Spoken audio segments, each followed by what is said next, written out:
Oy, good morning, good afternoon, good evening sa lahat.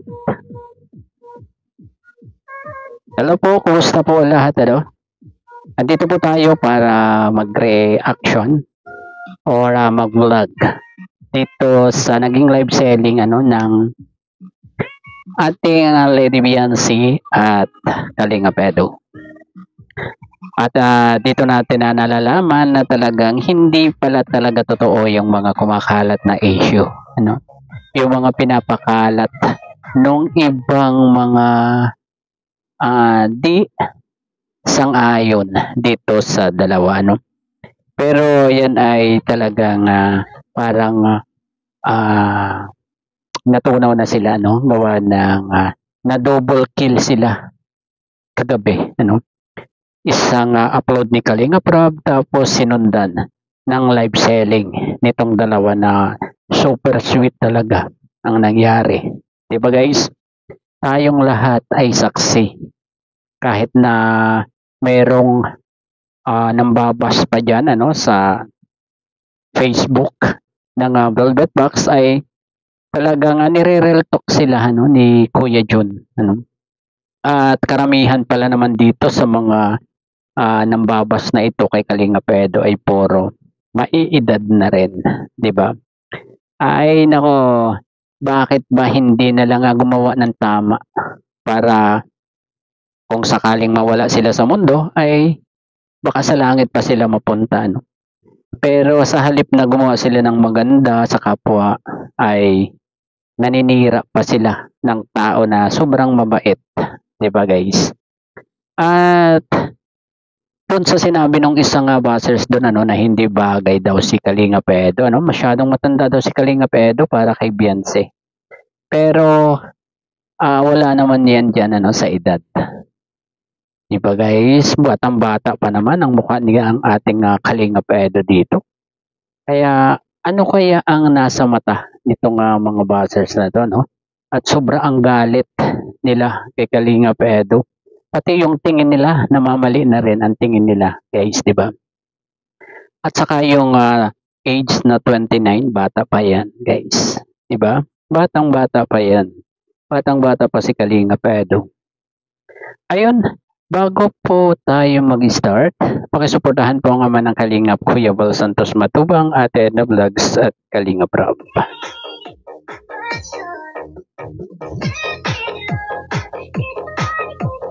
Guys, meron tayong re-reaction isang dalawang video clips na kinuha natin dito sa live selling nilang dalawa.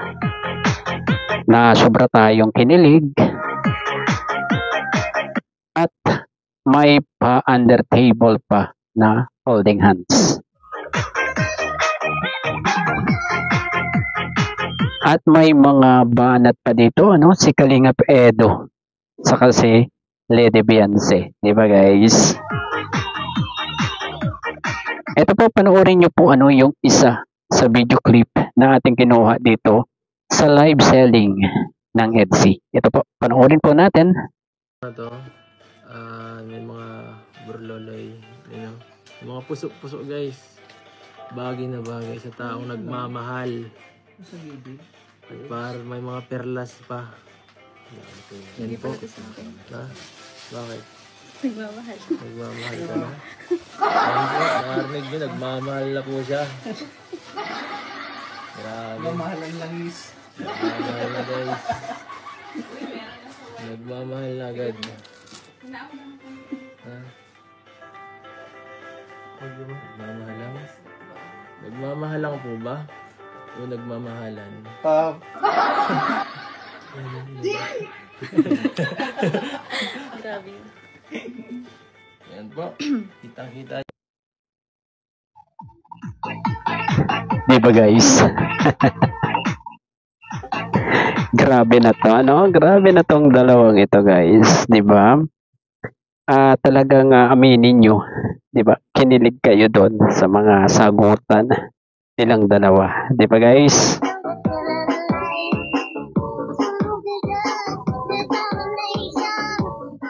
Sabi ni Kalinga Edo, bagay daw sa mga nagmamahal, di ba?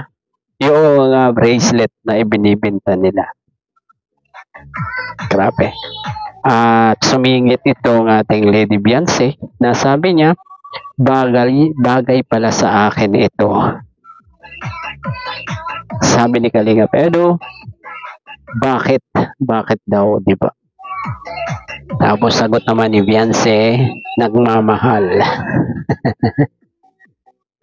Di ba guys? Ang saya talaga Talagang maraming kinilig dito sa dalawang ito nung gabing ng live selling nilang dalawa. Di ba guys? At grabe na At humirit pa dito si Kalinga Edo. Di ba guys? Pakinig nyo na nagmahalang ba? Sa mga nagmamahalang ba? Pwede rin sa nagmamahalan. Di ba guys? Grabe na talaga itong dalawang ito magpakilig guys, di ba? At meron pa po tayong isa na talagang titigan nyo ng mabuti itong dalawang ito guys, kung ano ang ginagawa nilang dalawa. Especially itong ating Lady Beyonce, para maibsan yung antok ng ating binata. Diba? At siguro ay napanood na rin nyo ito, pero kailangan nating reaksyon na ito kasi lahat halos tayo ay kinilig dito sa dalawang ito. Ito po, panoorin po natin ang tagpo na ito sa live selling.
At ayan guys, no, napanood nyo naman ano, grabe.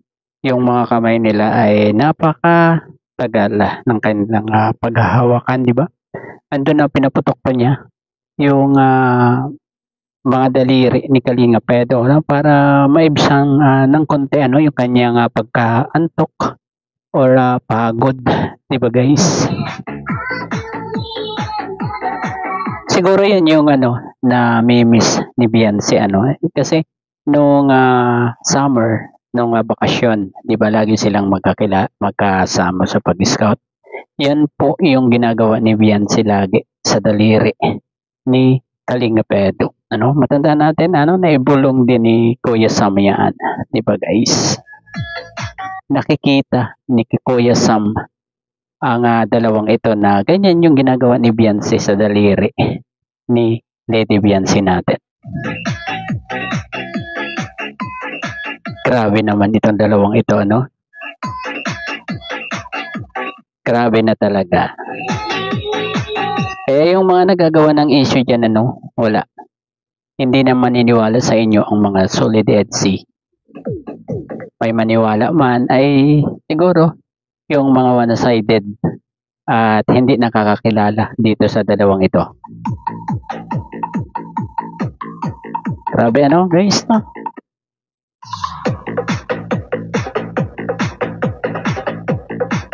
At ayun, siguro hanggang dito na lamang po ang ating konting pagbablog dito sa naging live selling ng Etsy. At hanggang dito na lamang po. Bye-bye. God bless po sa lahat. Peace.